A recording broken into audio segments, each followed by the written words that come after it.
Hello, and thanks so much for joining the Invisible Americans podcast with Jeff Madrick and Carol Jenkins. We address the travesty of child poverty here. There are nearly 13 million children living in serious material deprivation in America, and we don't see them. They are our invisible Americans, and we plan to change that.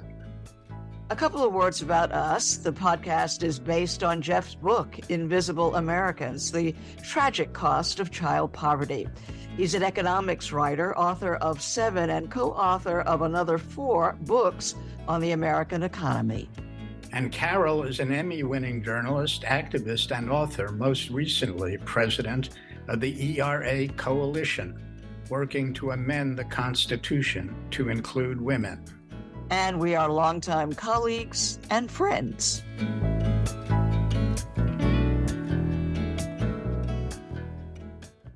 In New York State, 1 of every 5 children lives in poverty. That's 1 in 5. That's over 700,000 children in urban and rural communities. The governor of New York, Kathy Hochul, has released a budget that she says will help the state's children. Families with children, they are the ones who need additional relief. And as New York's first mom governor, I know personally that the earliest years are the most expensive. Diapers, formula, clothes that they outgrow every 3 months. And that's why back in 2023, I worked with the legislature to make our child tax credit available for kids under the age of 4 for the first time ever. And this extended a financial lifeline to over 600,000 more families, because it made 0 sense to me that this credit only came available when our kids were almost in kindergarten. And this year I want to support our families even more, tripling the maximum benefit to $1,000.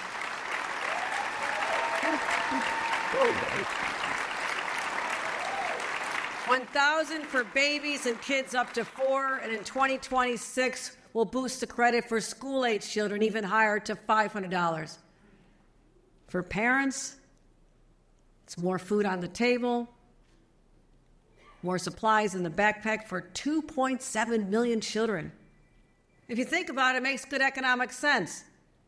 Every dollar invested in the child tax credit will generate $1.25 in economic activity. That's spent in local stores, spent in our local businesses. Under my proposal, every child will get free breakfast and free lunch in school, so children who are in need are spared the embarrassment and stigma of standing out among their peers. That is now over. My friends, what I'm talking about overall, it adds up to nearly $5,000. $5,000. Now, if there's cynics among you, you don't believe me, pull out your own cell phone, get out the calculator, and you can check it. Okay, let's see what this means for a family. Let's say 2 little ones, $1,000 each, child tax credit. 1 school-aged, another $500. Meal savings, $1,600 for that child. While you're at it, throw in the $500 for your family rebate, plus your tax cut savings. Now we're approaching $5,000 in real money back in your pockets. That's how we make New York more affordable.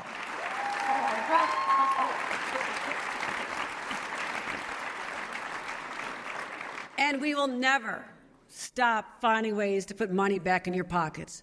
This is something I've done every year as governor. Now the governor and legislator will negotiate over a raised child tax credit that includes the youngest and the poorest, free breakfast and lunch, help with childcare. Later in this episode, we talk with Kate Breslin, the head of the Schuyler Center, about the state's pledge to cut child poverty in half by the year 2031.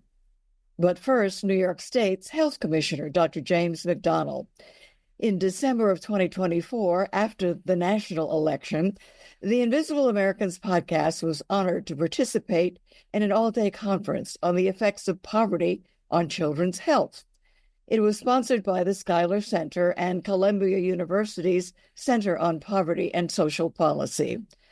I spoke in a keynote conversation with Dr. McDonnell about the implications for New York State of expected changes on the federal level, including the state's proposed Medicaid and Social Security program called the 1115 waiver. That program is expected to set up several comprehensive health and support centers for families. Now, we don't know the final outcome of that yet, but here's an excerpt of the conversation. As we look to the federal transition, we're looking at the New York State Department of Health a couple different ways. One is the mission of the state health department, which is protect and promote the health and well-being for all, built on a foundation of equity. That mission doesn't change regardless of the federal transition. And part of why I want to make that really clear is I know what my mission is. My team knows what my mission is. So we really need to carry out our mission. There are some things in the federal transition that concern me. The narrative that's out there right now, I'm not sure it's constructive from their part, because quite frankly, I don't think anybody feels reassured when they're talking about just blanket cuts to everything, because one of the things it kind of implies is that things weren't thoughtfully constructed. And one of the things I've just noticed is that most health policies, whether you like them or not, are thoughtfully constructed. And one of the things I've learned too is that it's just really hard to deconstruct something without hurting people. We have a really big Medicaid program in New York State, really big. We have a really big Affordable Care Act program in New York State. We call it the Essential Plan. When I say New York State, I mean $13 billion from our Essential Plan. Our Medicaid program is $83 billion. These are really big programs for us. They just can't be changed quickly without hurting people. And one of the things that concerns me is when you hear this narrative, I understand they're appealing to a certain mindset, but what you say to some people, they might hear save money. What other people are hearing is you don't care about me and you're willing to hurt me. And that concerns me. Now, one of the things I'll throw out there too is when I look at just issues like vaccines, well, states regulate who gets a vaccine. So that's something I still have a great deal of control over with the legislature. When you look at fluoride, that's local municipal governments that regulate who gets fluoride in their water. And those are things I can use my voice and be helpful on. And then for other things, when it comes to, insurance, we do have some protections built in, right? Like Medicaid, for example, just cannot be deconstructed quickly. Same with the Essential Plan. Like, our 1332 waiver, our Affordable Care Act waiver right now goes through most of 2028. So you just can't change these things on a dime. So I don't know how much of this is just people talking, but I worry sometimes people don't understand the measure of their words and how it creates anxiety and stress in real people who are trying to lead real lives in New York State and the country. And a lot of people in New York State and the rest of the country struggling day to day. And these conversations where you hear these words sort of, they're anxiety provoking and they're not helpful. What do you recommend for those of us in this room, in person and virtually? We want to make sure that our kids can continue to get help. Yeah, I think there's a lot to be said for staying informed, but being grounded to reality and looking at what really can change and what is just narrative. And part of why I put it in that context is you just shouldn't expect things to change really quickly. But I think there's a lot to be said for using your voice constructively. And your voice constructively means, of course, you work with your local electeds. Of course, you work with state electeds. But a lot of times just using your influence to just, one, be informed about what is the truth. One of the things I think about is we're here at Columbia, right? Institution of higher education. Critical thought is so important. And I think it's really important that we keep ourselves engaged in critical thought and encourage real critical research and look at this stuff that's published and be careful about what we repost to some degree, but also to the extent that it's possible, contribute to scholarly work. If I'm in Columbia, I'm going to say to folks, you're probably in a position to contribute to scholarly work. You're probably in a position to help construct meaningful health policy, not just New York, but the United States. So use your skills, use your talent, and a little bit of a thank you for entering the higher education world, by the way, because that requires a fair amount of commitment too. We heard a very substantial report on the investment and the amount of monies to be returned, to this nation if we make the $3,036 investment in our children, in the child tax credit, let's say earned income credit, those things, but we also heard that takes time. I mean, do we have the time for that critical thought to play out? I hope so. I mean, I think, one of the things that are helpful is when you think about tax credits are different than tax deductions, by the way. And I think tax credits are really important. And just because not everybody understands tax code, not suggesting I do, but a tax deduction that lowers how much money you owe in tax or maybe affects a refund. But a tax credit means you get that amount of money if you qualify. So if we have $1,000 tax credit and you qualify, you get $1,000. By the way, $1,000 for a lot of people, it's real money, makes a real difference. And people do real things like buy real food and pay real rent. And those are real important things to do, right? And it's really interesting to me, like when you think about one of the things we saw during the pandemic, there was a lot we learned from the pandemic. And I worry sometimes we're too willing to forget some of those lessons. But when you think about the earned income tax credit during the pandemic, we think about some of the direct aid to people during the pandemic. Those are real beneficial to real people. And people weren't running off willy-nilly, just gambling at casinos with that money, right? They were paying rent, buying real food, doing real good things for their children. And one of the things you saw during the pandemic, which really was a terrible thing for us, but like a lot of good happened during that time for children. And that's a good thing.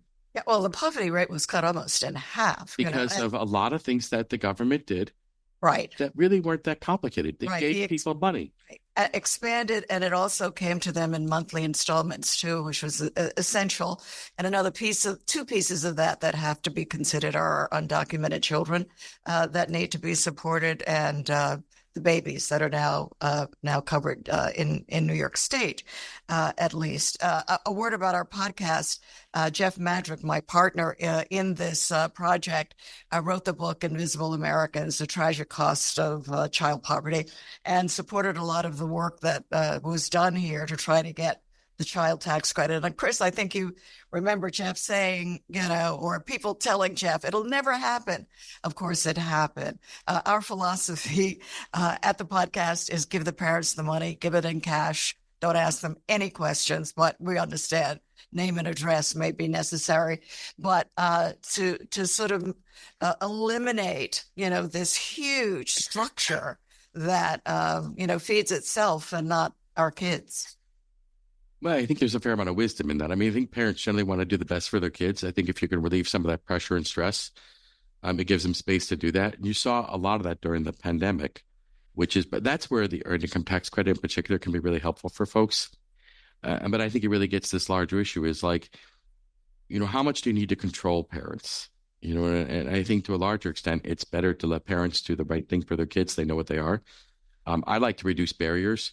Like when I think about nutrition for kids, right. I'd love the WIC program to be as available as possible for everyone who qualifies. But in New York State, for example, only 57% of those eligible for WIC are even signing up for it. Now, we're trying to get more people to know about WIC, but, the federal funding on WIC it's been kind of flat for the last decade or so. And this is one of those things where I think when you look at health equity, one of the things I think about with health equity is, and by the way, when I talk about health equity, just so I know we have a common definition among us here, is I think about health equity work as being intentional work. And one simple way of defining it that we use at the Department of Health is just recognizing not everyone has the same starting point in life. Not everyone has the same advantages. Yet everyone deserves a fair and just opportunity for the best health outcomes. Now, when you look at WIC, achieving health equity actually benefits everybody. And here's an example with WIC how, right? When you look at how does achieving health equity benefit everyone, nobody benefits from children being hungry at school. No one benefits from children being hungry, period, right? But what happens when children are well-nourished? Do they do better in school? They do. What happens when children are well-nourished? They're happier. What happens to their parents? They're happier too. When you think about WIC, it helps people who are pregnant too as well. Like there's no advantage to people who are pregnant not being well-nourished. And this is one of the reasons why it's really important for us to help WIC become those who are eligible. We'd like everyone eligible to get WIC. And I think it's just another example of how when you achieve health equity, everyone benefits. And I think we need to move away from health equity being like the haves giving to the have-nots. That's really not what health equity is. Health equity is really about recognize not everyone has the same starting point in life, not everyone has the same advantages, but everyone deserves a fair and just opportunity for the best health outcomes. Remember one of the advantages I talked about earlier? I grew up in a family business. Most people don't have that advantage. That really helped me. Right. So almost every single survivor of child poverty that we've interviewed on our podcast has expressed the experience that they still relive of being with their mothers in some government office trying to fill out the paperwork and watching their mothers lose their minds either literally or figuratively because it was just too complicated. What's your view about the paperwork that's required? I know that there are federal requirements to that as well as our state part of it.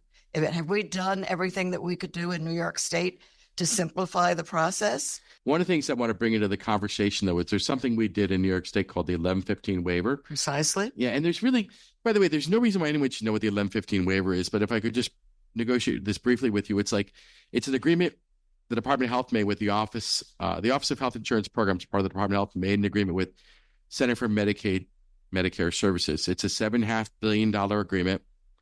It goes until March 31st of 2027. When I say in this agreement, by the way, when anything's got a waiver attached to it, the question you should ask is, well, if you're a waiver, what are you being waived from, right? So when we did the 1115 waiver, it's demonstration projects. What we negotiated for over a year with CMS was, we'll do these demonstration projects, and if we do these demonstration projects, we think they'll lower the total cost of care for Medicaid. And so we'll do these projects, but we want you to give us money to do it, and a lot of it. So they did, right? So that's a cool thing. But one of the things in the 1115 waiver is something called social care networks, $3.4 billion to create 9 social care networks across New York State. Now, what are the social care networks? What social care networks do is create these networks, these 9 different entities that will work on optimizing individuals' social determinants of health, helping people have advantages. If your problem is housing, helping you secure housing. If your problem is transportation, helping you accomplish transportation. If you're going to the emergency room all the time because you don't have a primary care provider, help with that too. And part of what I'm saying is what you see where CMS went, where the New York State Department of Health is going, is recognizing if we're just going to focus on paying for care that goes on in an exam room, emergency room, operating room, delivery room, or any one of those other rooms, we're spending a fortune on healthcare.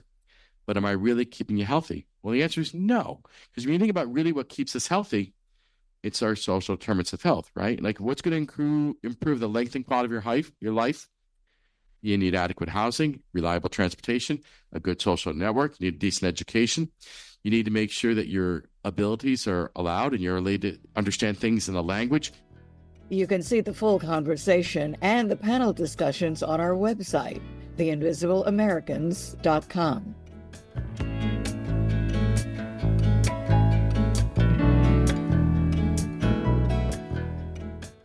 The Schuyler Center for Analysis and Advocacy, based in Albany, has been working on behalf of children for over 153 years. Kate Breslin is its current president and CEO, and also a key member of the New York State Child Poverty Reduction Advisory Council, tasked with cutting childhood poverty in half by 2031. That's within 6 years from now. So, Kate, you're our guru, our New York State poverty guru. You know everything, you've done everything, and thank you so much for what the Schuyler Center has been providing to this conversation. And I know that you were the impetus to the Child Poverty Reduction Act and its committee. If you could start there, we know that we've got a deadline coming up of 2031. Well, a little bit about the Child Poverty Reduction Act. It was a bill that passed nearly unanimously in the New York State legislature. So that means people on both sides of the aisle, all sides of the aisle, voted affirmatively that New York should aim to cut child poverty in half over a decade with attention to racial equity.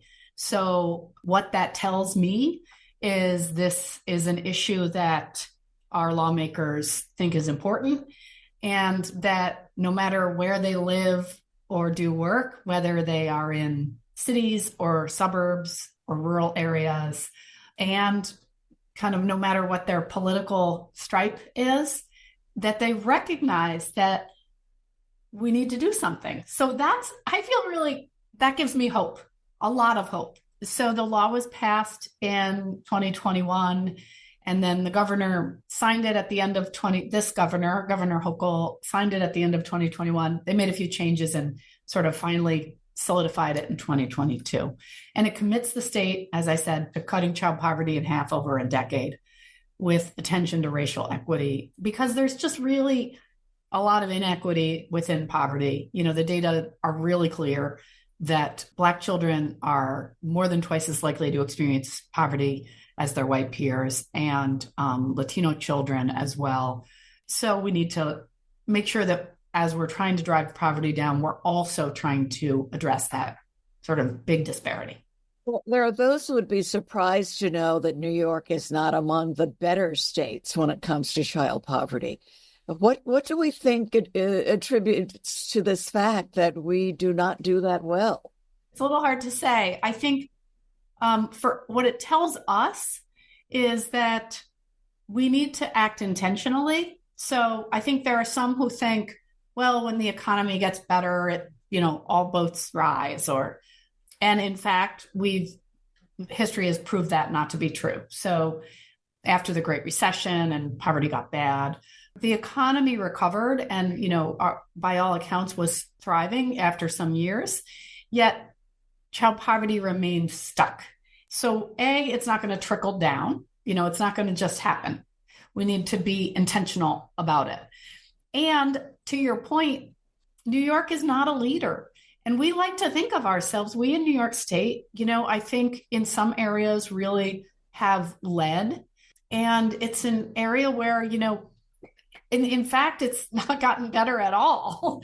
We're nearly in around 39 or 40 compared to other states with regard to the percentage of people experiencing poverty. And if you think about it, too, knowing that New York is such a high cost state, that makes, and that the poverty level is the poverty measure is similar across the board, it makes it even more frustrating that we are doing so poorly compared to other states.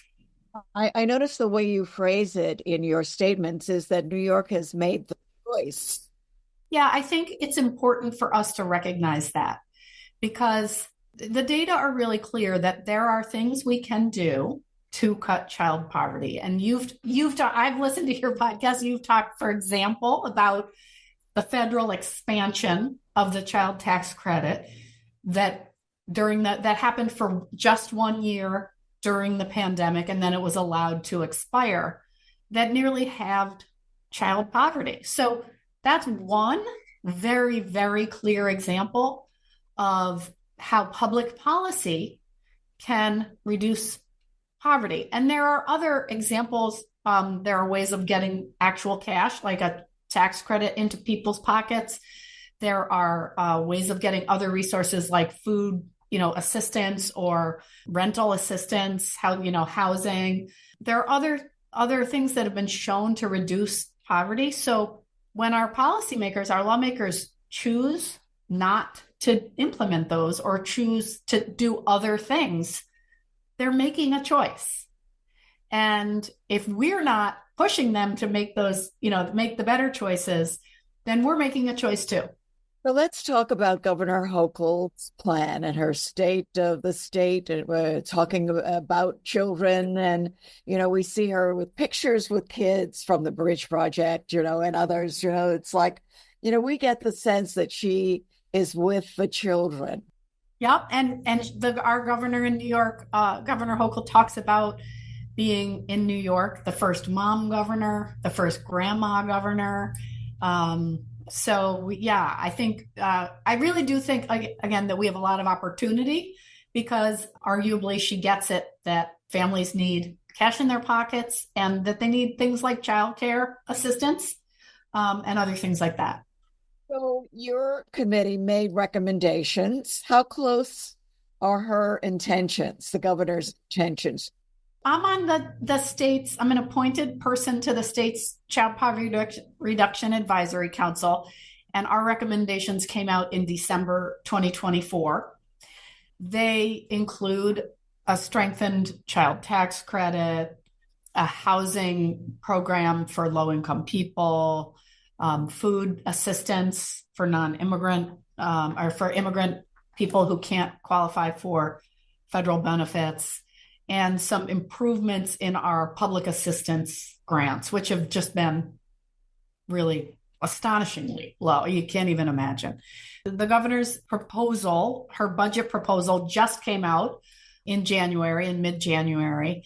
One of the big things in it we are delighted about is some major improvements to our child tax credit. I think really important and sometimes overlooked is one structural change that would change who's able to get the full credit. As of right now, the lowest income families who file their taxes don't qualify for the full amount of the child tax credit, which just doesn't really make sense. They qualify just for $100 so per year. So what the governor's proposal would do would be to make sure that those very lowest income tax filers are able to get the full amount, the full credit amount per child. And I know that it's a little wonky. It's a structural change that's very important because it really addresses the lowest income families. And then it would increase the maximum credit for families or for children under 4 years of age from $330 to $1,000. That is a big difference. That's for children who are, age 0 to essentially 0 to through 3. And then in another year, it would increase the amount for children age 4 through 16, increase the amount from a maximum of $330 to a maximum of $500. Those are big. Those are really big things. We'd like to see the amount be even higher for all kids. We'd like to see it indexed to inflation over time. In some ways, the minute a flat amount of dollars, some fixed amount of dollars, the minute it gets implemented, it's starting to lose value, right? So we think there should be ways of making sure that some of these policies keep up with inflation. And then I'll say one more thing, which is that we've discovered in the proposal that it sunsets after a few years. And that's not, unusual. Sometimes tax policies are put in place with a sunset date. We think there's enough evidence for the child tax credit. We think there's enough evidence that we shouldn't need to put a sunset date in. And for those who have estimated that this reduces the child poverty, her plan, by 8%, and we have a great deal more distance, how significant would this, how close does this get us to? Well, I think the estimates are below 10%. What we as a body, and we are, the council is a body that was mostly appointed by the governor and some other lawmakers, the legislature.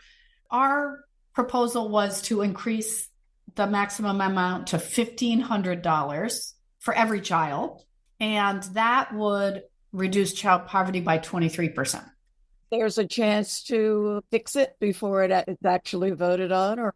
This is what's so beautiful about these sort of democratic processes, right? Where we're at right now is that moment in time where the legislature is considering what the governor has put forward. And there will be budget hearings. They've already started. And there'll be a tax budget hearing in a couple of weeks. We'll be testifying. We are hopeful that our policymakers will find a way to increase the amount of the child tax credit. And I'll say, oftentimes I think people ask the question, well, who's your opponent? Really, this is about competition for resources. I don't think there's anybody, people on both sides of the aisle have been supportive over the years of the child tax credit. I haven't heard, anybody so far saying that we shouldn't be doing it. So then it becomes a question of where do we want to put our resources? How do we want to invest the public dollar? There are 7,000 lobbyists wandering around the halls of the Capitol. And most of them are, lobbying for their own vested interests. And there are a handful of us lobbying to lift kids out of poverty. We're lobbying for the kids for sure, but you emphasize is housing, though. I think that you've stressed that one of the key things to helping solve homelessness in this country, in this state particularly, is dealing with a housing crisis. And we don't see anything from the governor. I think that were there vouchers that Schuyler wanted. We work with a coalition called New York Can End Child Poverty, and we've together really been advocating for attention to housing. And the advisory council did put forward a recommendation for, as you said, a state housing voucher that would subsidize households that were income eligible. And that too has, all of these things have a price tag. That ended up not being at all considered in the governor's budget this year. There are still many of us who are hopeful that we can see something happen on housing. And I think that's another area where the evidence is very, very clear that housing costs are one of the biggest expenses that families face, that New York has an extremely severe housing problem, homelessness problem. Our comptroller of the state, Comptroller DiNapoli, just in January 2025 put out a report really identifying how much homelessness has increased in the state in the last year or two. It's a real problem. As many folks know, almost about half the population lives in New York City, where housing costs are really just extremely high. But throughout the state, it's a challenge. Something has to happen on housing and homelessness. The creation of some sort of a state level housing voucher program is one of those things. One of the things that our advisory council, really recognizes is different people have different challenges. So we have to think about, there may be people who are relatively, they're living in, they're doubled up, they're with family, and a housing voucher might not get to them. So we need to think about other ways of getting to them. Or, so that's why we're looking at these multi-pronged solutions. We're looking at tax credits, housing, public assistance, food assistance, and we all agree that childcare, of course, needs to be available. And I think these all fit in very well with, the governor's affordability agenda. We keep hearing about, how do we make New York more affordable? How do we stem the loss of families with children from, the loss of them from our state as they move to other places? Talk with us a bit about the childcare piece of the governor's budget. She again seems to get it, that it is also central to the problem. The last few years have seen an unprecedented investment in childcare assistance, meaning assistance for families in paying, for the childcare bills. Really a major increase in or expansion in who's eligible for that kind of assistance. And that's been fantastic. And the governor has really kind of played a big hand in that, as have, many others in the legislature who've been, clamoring for it for years. There's also a childcare availability task force, which is composed of people from inside the government, including Department of Labor and Office of Children and Family Services, and others who are out in the field. Really, what we'd like to see is universal childcare that it doesn't cost money for the families. Childcare right now, if you have an infant, it costs you at least $18,000 a year. So you think about that for somebody who's earning minimum wage, or, What we found, though, is it's the big challenge right now is the workforce. The childcare workforce is really just notoriously underpaid. What we see is people leaving the field. Even people who love providing care, they can't pay their rent. So the first thing that the task force has identified is that we need to find a way to better compensate the workforce. The childcare workforce is, as we call it, the workforce that supports the workforce.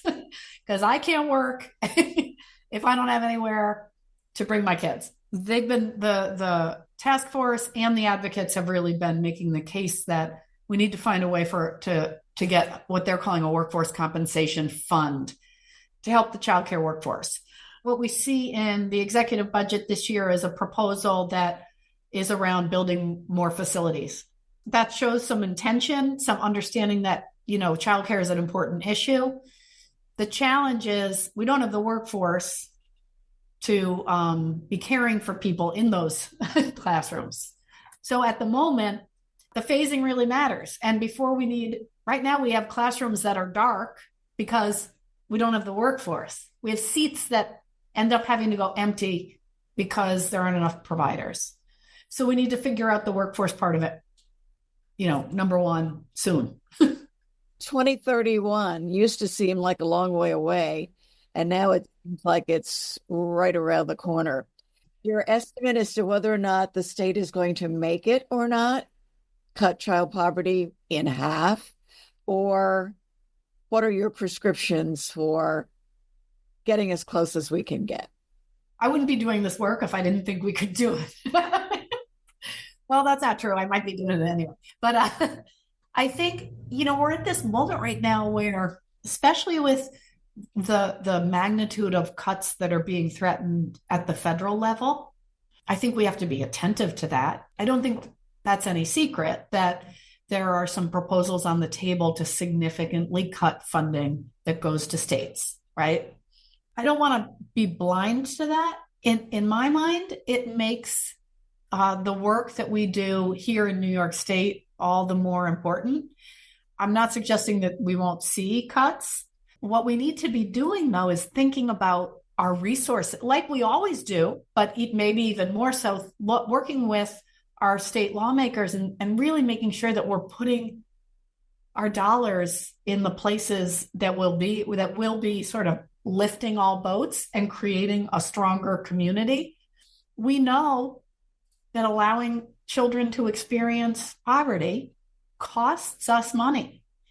And you and I have heard from our colleagues at the Center on Poverty and Social Policy at Columbia University that there are estimates in the billions. $60 billion is what it costs for us as a community and as a state for not addressing child poverty.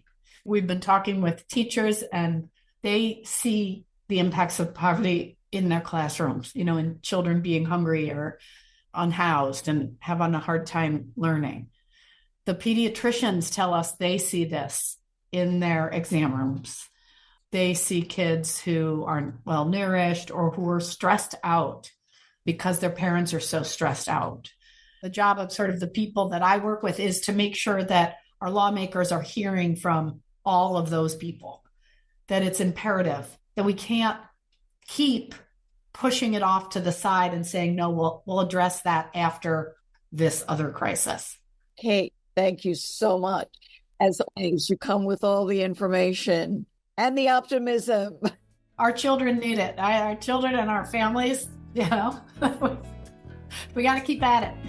Exactly. Thank you so much. My pleasure.